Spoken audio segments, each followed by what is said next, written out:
I get it. What have I done? Right, I'm going to start with the questions about any injuries will come into the game, but also any concerns with players, because you've got so many players who are now playing regularly, which I know you always wanted. Yeah. Players that aren't there, are they unlikely to start in the starting 11? You're now at a stage where you've got big players who've got lots of minutes under their belt. Is that the way that you're thinking of selection for tomorrow? Partly, yeah. We've got players that aren't available through injury but are with us. So Rambo's travelled with the lads, which I think is brilliant for the captain. I think we are, you know, the meeting coming into camp, we always have a meeting a week before and we look at the health of the players and what minutes they've had, and it's probably the healthiest we've been in coming into this camp, if I'm being honest with you, barring one or two that are still not playing. But it's probably the best position we've been in, Garrett, which is a great problem to have, isn't it? Off the back of a great performance against Croatia as well, you want to keep that continuity, so there'll be a level of that in my thought process as well. And you know, if it's not broke, don't fix it. But to have the strength and depth that we've got and the centre forwards playing at the level they've got and in the form they're in, to have those options to come off the bench at any time in that game is encouraging for us as well. So I'll just pick up, and you alluded to the fact that I think Aaron was going to be around the camp. I think around the time of school camps, maybe in Cardiff. He's travelled with you near to Yerevan. Yep. How I know he wanted to come. Yeah. How can that help practically? You know, what can he do off the pitch? How can he help you, the coaches, the players? Just to have him as a presence around that changing room. We used to say it with Baylor, you know, Aaron falls into the same category for me. The wealth of experience that he's got, just to be around young JJ, and JJ needs to pick his brains about anything, or just to be about the group. You know, he's the captain and he's wanted to travel. He's been with the group all week. He's done his little bits of work that he's needed to for Cardiff. He's got a plan that he's gone off and done his own bits today. We've had to find a training ground for him today and he's gone and done it, but he wants to be around the boys, and I think that speaks volumes about what we've got as a group. I might be getting ahead of myself. Any chance that you can take him on for the Turkey game or something like that? No. He's here for the lads. He's here for the lads. Just a final one from me then. Just on the terms of the phrase which we're all saying, it's in your hands. You've earned the right for it to be in your hands. But how do you approach that mentally? Because you've really used either siege mentality or backs to the walls or some negative things. You've used them as positives to get the results of performances. So how do you, it's a different way of doing things now. How do you use, what do you need to use for these two games? What are you going to do? Well, the camp's been great all week. The positivity around the camp, again, from the first day when the lads met up on the Sunday to today, has been incredible. Again, there's enough experience in that changing room when the big games, when you need big players, they step up to big games. This is a big game for us. Full focus is on this one game. Again, I heard Ben talk about the importance of this. You know, we're not even talking about Tuesday's game. It's full focus on this, and yeah, we've got enough experience there to deal with it. We've spoke about from a mental point of view all week. All right, we haven't got anything that's we need that siege mentality, but we're off the back of one of the best performances that I think we've ever had, certainly under my tenure anyway. And I think we've got to grow in confidence from that, but not get complacent with it. We need to be consistent in our levels of performance. That's what I keep saying to the group, and make sure we match those. And if we do, the result will look after itself. Cheers, Kevin. Hi, Rob. Can you think of a time where you've been more, despite the absence of Aaron Ramsey on the pitch, where you've been more spot for choice, particularly in forward? No, I think this, like I said, when we got together as a staff the week before we met up, we go through it. The analyst puts the list of players up, and we have the traffic light system. So yeah, if you're not playing, you're red. If you get minutes, you're orange. And there was a lot of greens on the board, and that's probably the healthiest position we've been in. So it's good, but it gives you the problem of who you're going to start. But every manager would rather be in that position than having to pick players that aren't playing as many minutes as you want, domestic level. Having said that, using Kiefer as an example, I don't think he's ever come into camp off the back of having to manage his loads because he's played so many minutes at club level. Yet he goes and gives that level of performance against Croatia. So he's full of confidence. I've seen him again all week. He's been outstanding. So we're all looking forward to this game tomorrow. Is there any part of you that has to be where it's 2 games in 4 days, or was there a football league scenario? Yeah, we've never been in this position because you're looking back to the Austria game, we didn't have to play that 4 days later. So but I can be thinking about that, but from the players' point of view, they've got to go out and just give everything for that. If it's 100 minutes, it's 100 minutes, and we'll go out and when that final whistle goes, and hopefully we've got the 3 points and job done, then we'll get the lads ready to go again on Tuesday.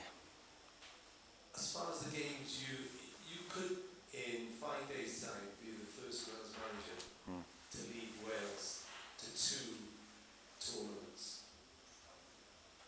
Do these 2 games rank as the most important you've ever faced, the biggest you've ever faced? Yeah, you've got to strip the emotions out of it, Rob. That's what we're doing. All of us as a group, staff, players, we're stripping the emotions out of it. It's just another game for us, and we need to win. So when the final whistle goes on Tuesday, and we've done it, then ask me the same question. I will. Thank you. And just finally, Ben was talking about maybe a hostile atmosphere. What you did in Latvia, will that be something that you bring in here tomorrow night? Yeah, Croatia, Turkey. Another result didn't go for us in Turkey, but there's enough experience in that room. The boys have faced it time in, time out now, and we'll be all right with that. We've already drip fed with Mitch as well, drip fed information into him all week about what we're going to face. You know, we saw it at home late on with Kiefer getting sent off. You know, it's the importance of not being emotional and sticking to the game plan. And if we've got calm heads, we'll be all right. Thanks. Lawrence. Cheers, Rob. Lawrence. Hi, Lawrence. The Wales fans have travelled in their thousands again. Yeah. We've seen them all around the city today. Have you got a message for the fans ahead tomorrow? Yeah, I've seen some on my travels this morning. There's been a few sniffing out the bar in our hotel as well. So nothing but respect for them, Lawrence. Honestly, the commitment they show and you know what they go through to get here is an event on its own. So all of us, all the squad, the staff, we show our appreciation and thank them for their support. And let's hopefully we now can make it a special night for them tomorrow. Just looking at this one, you brought in Jack Lester as a forwards coach. How's he helped the group in the last few games? And have you noticed the work he's been doing sort of coming to fruition? Yeah, absolutely. So I mentioned earlier we've had unit meetings today. So we have defenders, goalkeepers, defenders, midfielders, and then the attackers. Jack takes the attackers now. So and I've seen a difference. Absolutely, I see the front three and how they work, how they play together, being connected. And that's come from Jack. I worked with him 7 years ago when I first took the job. I brought him in with the under-21s with me. So I was waiting for the next opportunity to be able to work with him again.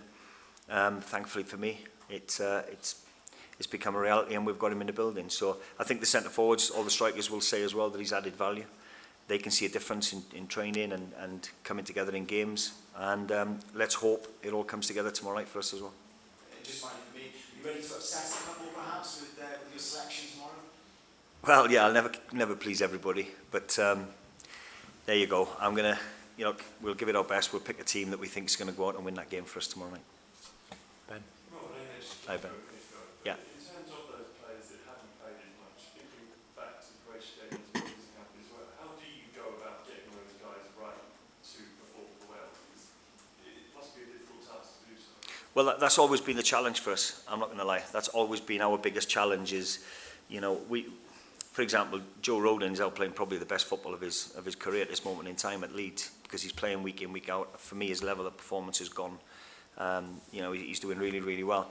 He's not always been blessed with playing that many minutes because Tottenham have seen potential, brought him from a Swansea, but not played as many minutes. That's a frustrating thing for us. We've got a lot of young talent that are playing at top clubs or being bought by top clubs, but not playing the minutes we want.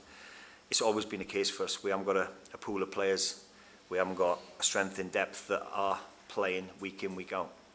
But they've never let us down. Having said that, the success we've had over the last 2 years, the qualifications that we've never had 23 players turn up that we're having to, you know, keep them off the grass because of the amount of minutes they play in a club. It's been quite the opposite.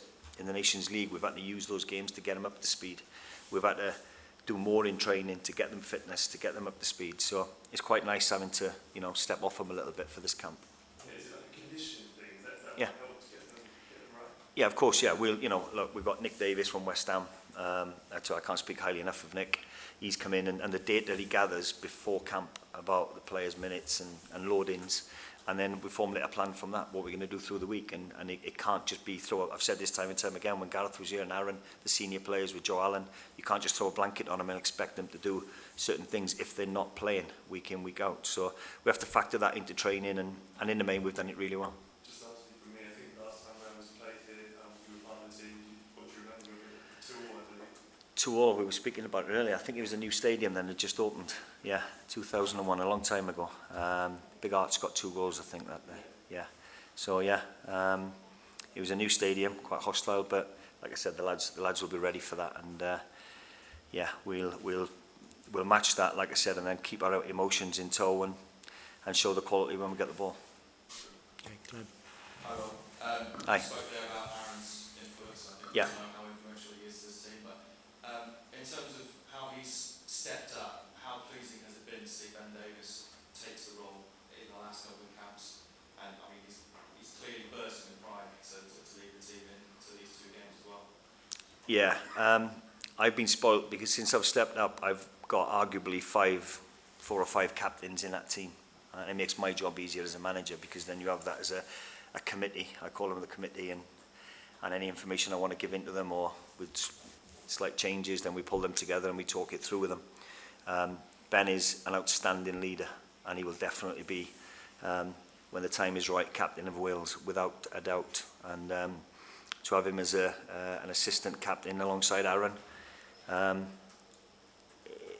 he's just a great character to have around those younger people. And he's a great help with people like Joe Rogan as well, who we played with at Tottenham, and they've got such a great relationship. You see them after training, they're doing extra work, they're going to watch the under-21s, and he's a great leader. With Aaron around the camp, though, what's the dynamic between the 2 of them like? Great, absolutely, yeah. We're teammates, and Aaron's come because he wants to be here, he wants to be a part of the group, and like I said, that's commendable to him as well. In terms of captaincy duties, I mean obviously. Oh no, it's Ben, absolutely. Yeah, it's Ben. Aaron knows that. Aaron's here to support the group, and if he needs to, he will have the conversations with the younger players. But Ben's a captain. I think there's a couple of players who are on yellow card away Yeah. from suspension. Does that come into your thinking at all in terms of selection tomorrow? Well, yeah, you know, it's always going to be in the back of your mind, isn't it? So we have informed the 2 players that are on yellows, and we don't want any silly bookings. If there's a tackle there to be made, trust me, they'll make the tackle. But we don't want any unnecessary silly bookings that will put them out then for the Tuesday game. But full focus will be on tomorrow's game. Great stuff. Thanks, Rob. Okay, thank you. Diolch yn fawr. Thank you. Thank you very much. Cheers.